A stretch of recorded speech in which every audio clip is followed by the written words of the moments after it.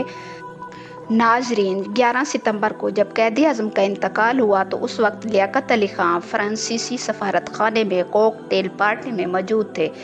اس دور میں سری پرکاش پاکستان میں بھارتی ہائی کمشنر تھے۔ انہوں نے اپنی کتاب Pakistan birth and early days میں لکھا ہے کہ قائد اعظم کی وفات کے بعد میں نے لیاقت علی خان کو یہ کوک ٹیل پارٹی والا واقعہ یاد دلایا اور کہا کہ پارٹی میں کسی کو بھی قائد اعظم کے متعلق کچھ بھی معلوم نہیں تھا۔ وہ لکھتے ہیں کہ اس کے جواب میں لیاقت علی خان نے کہا، قائد اعظم سادہ مزاج انسان تھے، وہ کسی ہنگامے کے قائل نہیں تھے، اس لیے کسی کو بھی ان کے اس آخری سفر کی اطلاع نہیں دی گئی تھی۔ یعنی اس بات سے اندازہ ہوتا ہے کہ لیاقت علی خان کو قائد اعظم کی کراچی آمد کا سرے سے علم ہی نہیں تھا اور وہ بے خبری میں اس پارٹی میں شریک تھے۔ لیکن نور حسین جو کہ قائد اعظم کے بریگیڈیئر تھے، وہ لکھتے ہیں کہ لیاقت علی خان کو قائد اعظم کی آمد کا پتہ چلا تو وہ کابینہ کی میٹنگ ادھوری چھوڑ کر ایئرپورٹ پر آئے۔ جب وزیر اعظم کی گاڑی ایئرپورٹ میں داخل ہو رہی تھی تو قائد اعظم کی ایمبولینس نکل رہی تھی، چنانچہ وہ ہمارے پیچھے آئے۔ جب ایمبولینس خراب ہوئی تو وہ دوسری ایمبولینس کے آنے تک ہمارے ساتھ موجود رہے اور ایمبولینس کو گورنر جنرل ہاؤس پہنچا کر ضروری میٹنگ کے لیے چلے گئے۔ ناظرین، قائد اعظم تقریباً 2 گھنٹے سوئے رہے اور پھر انہوں نے اپنی آنکھیں کھولی اور فاطمہ جناح کو سر کے اشارے سے قریب بلایا اور کہا کہ فاطی، خدا حافظ۔ ان الفاظ کے ساتھ ہی ان کا سر ایک طرف کو ہو گیا اور انہوں نے اپنی آنکھیں بند کر لیں۔ فاطمہ جناح تیزی سے کمرے سے نکلیں اور ڈاکٹرز کو آوازیں دینے لگیں۔ ڈاکٹرز چند منٹ کے اندر کمرے میں پہنچ گئے اور پھر قائد اعظم کو انجیکشن دے کر ہوش میں لانے کی کوشش کرتے رہے، مگر پھر قائد اعظم کبھی ہوش میں نہیں آئے۔ آخر ڈاکٹرز نے مزید کوشش کرنا چھوڑ دی۔ قائد اعظم کی وفات ہو چکی تھی، ان کے جسم کو ایک سفید چادر سے ڈھک دیا گیا تھا۔ فاطمہ جناح سے قائد اعظم نے کہا، فاطی، خدا حافظ، اور پھر کلمہ طیبہ کا ورد شروع کر دیا اور ڈاکٹر الہی بخش کو انہوں نے یہ الفاظ آہستگی سے کہے، نہیں نہیں، میں زندہ نہیں رہوں گا۔ ڈاکٹر ریاض علی شاہ نے لکھا ہے کہ جناح کے الفاظ تھے، اللہ پاکستان۔